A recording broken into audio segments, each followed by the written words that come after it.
All right, so now we're working on number 3 from group work for Unit 2, Part 3 of the rational functions section. This is one where we're just putting together a rational function from all of this stuff over here. All right, so since it's a rational function, we have a numerator and a denominator.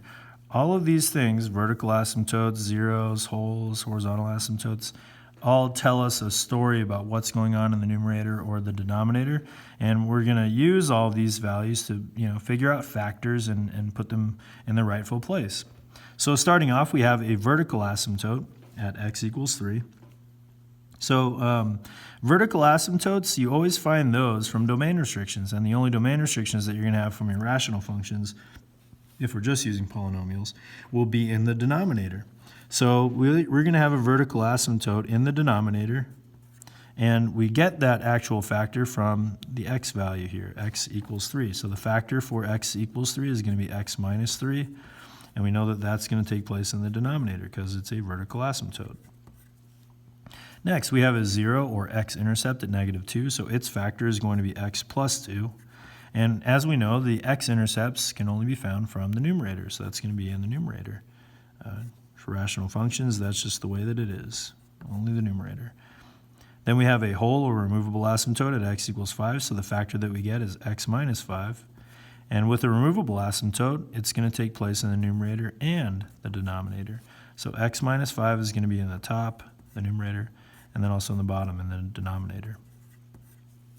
All right, so we've got this all factored out, all these nice little factors here. The last thing that we have is the horizontal asymptote. That's the one that takes a little bit of work.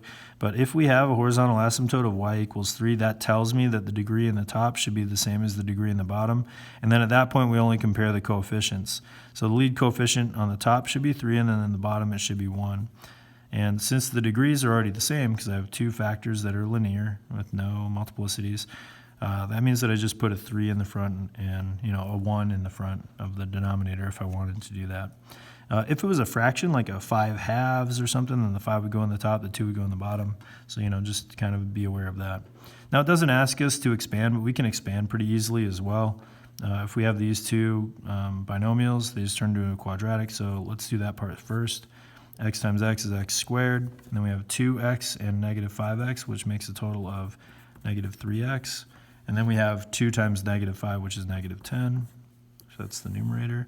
And then the denominator, we have x squared. And then -3x and -5x makes a -8x. -3 times -5 is going to be a +15. Now I'm going to distribute the 3 in there, and I get 3x squared minus 9x minus 30 in the numerator. And then in the denominator, I get x squared minus 8x plus 15. And it's all expanded there. So, I mean, it's kind of an exercise in futility because it's, same thing. It's kind of not really necessary, but, whatever. Who cares? And it, didn't specify which, so you could just leave it like that if you wanted to. All right, next, number 4. So we'll do a separate video for that one, just because it takes a little bit of time and I want to make sure it doesn't run over 10 to 15 minutes. All right, so on to number 4.